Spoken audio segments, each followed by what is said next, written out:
News Conference Extra with Conan Nolan. Good morning and welcome to News Conference Extra, a special segment of Today in LA Weekend. I'm Conan Nolan. Chuck Todd joins us from Washington. He's the host of Meet the Press, which airs every Sunday morning at 8 o'clock. So, Chuck, a number of things to talk about. But first up, I have to ask you, the United States Elections Project, which looks at voter turnout in pre-election early voting, seems to indicate that younger voters, not surprising, are voting at a less dramatic rate than we saw during the presidential election.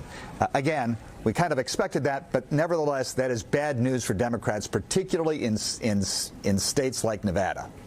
If the Democrats do better than expected on election night, it means voters under 30 showed up in numbers that look like 2018. But not only have I seen those numbers that you quoted to me, I've seen others. There's no indication we're getting that kind of turnout among voters under the age of 30. And there was some thought 6 weeks ago that abortion rights would be the motivator for these voters. But I really think that both parties just have not found an effective way to talk to voters under 30. Certainly the Democrats haven't. They're trying various ways. They're just not connecting the dots for them on midterm elections. It's been Conan, you and I have done this a long time.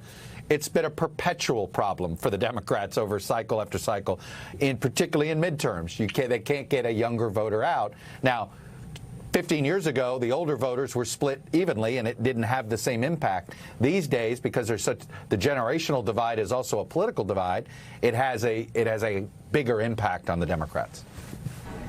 Right.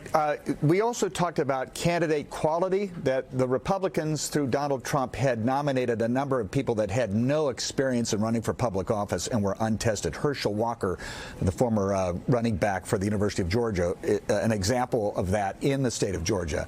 But then, again, if there's a red wave, if this is like a 1980s election where you had Democratic senators that lost races nobody expected because of the Ronald Reagan influence nationally, you could get some of these people across the finish line, including Herschel Walker, right, Mehmet Oz in Pennsylvania, and individuals who, again, have very little experience in politics, and even the problems they may have had in the campaign, they're being overlooked by an electorate which is really upset, certainly, of course, with things like the economy. And look, and that's the question I have. About these midterms, where, I would say for half my career, these waves would have big swings, and you'd have these 40 and 50 seat swings, and you could have swings. You could have 6 to 8 Senate seats go back and forth. The era of polarization, which I would sort of put right around 2012, 2013, 2014, I think makes it so it's lesser, right? There's only so far each side can swing. So instead of going from a 60-40, 60-40, we're swinging like 53-47, right? Going back and forth that way. And so my sense is that what would look like a super red wave that would have brought in 60 seats a generation ago now will bring in 20. But the intensity is likely the same, if that makes sense. Let's talk about what happened to Paul Pelosi in San Francisco in Pacific Heights neighborhood, upscale. So we don't know a tremendous amount with regard to the assailant here, but from what we've been able to glean, it does appear that there's some mental illness here, that he believes in transhumanism or the conspiracy from Alex Jones that the government is in the process of trying to turn the nation into robots. It's really wacky stuff, but it gets to the problem of mental health, and and the lack of civility in politics. There's this cross-pollination, or is this unharmonic convergence of a mental health problem with a political divide, where people, certainly on the right, but again on the left, Republican congressmen were shot, playing baseball. It's reaching a critical mass, and I don't, I know you talk about it in Washington, but one gets the impression that we condemn what happened to Paul Pelosi, but then we go back to the kind of rhetoric that seems to result in this kind of thing. The standard these days among those in partisan cable and in political ad making is to dehumanize your political opponent, delegitimize them. And the delegitimization, I should have started with delegitimizing. The delegitimizing then turns into dehumanization. And when you've dehumanized somebody, they're no longer a three-dimensional figure with a family. They're a two-dimensional figure that is hurting your life, right? And for the mentally disturbed, you know, they suddenly hear the rhetoric and take it more seriously. It is. Here's the issue, Conan. Not a single person in Washington, not a single member of Congress is shocked that this happened.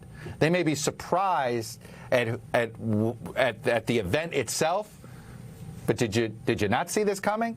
Right? This didn't happen in a vacuum. We've been and certainly Nancy Pelosi has been vilified and dehumanized in a way that I don't think we fully appreciate.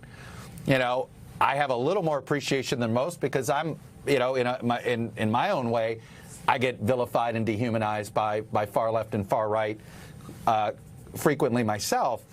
And, you know, it is astonishing what a mentally ill person might attempt to do. And certainly, unfortunately, this experience becomes more and more frequent in our politics. That, you know, we all know this all got amped up starting on June 15th, 2011, which is the day Donald Trump went down that escalator. Who's on the program? Well, we're going to have the latest on everything we know about the Pelosi home invasion and that investigation, and we will be delving into the issue of political violence. We're also going to speak to Republican Governor Chris Sununu, who's the governor of probably one of the 5 most important battleground states in the country, and that's New Hampshire. Right. You did a podcast once where you talked to an expert who studied the human brain, how we have there are two human brains of Homo sapiens. There's a fast-thinking brain and the slow-thinking brain. And the fast-thinking brain is what social media targets, and that is the fight or flight. That is the immediate response. And I'm just getting the impression, I know nothing good comes from Twitter these days. I know that Elon Musk is ahead of it, but it just seems like democratic institutions cannot survive social media. No, social media. Look, we in the mainstream media, we don't have any control over what people see or hear. It is the algorithms at the 5 major social media companies: Facebook, Instagram, obviously are the same company, Twitter, TikTok, YouTube. Okay, those entities control what people hear or see, and they go and accelerate whatever people seem to like. And the more violent, the more, you know, whatever, you get more and more and more of it fed to you.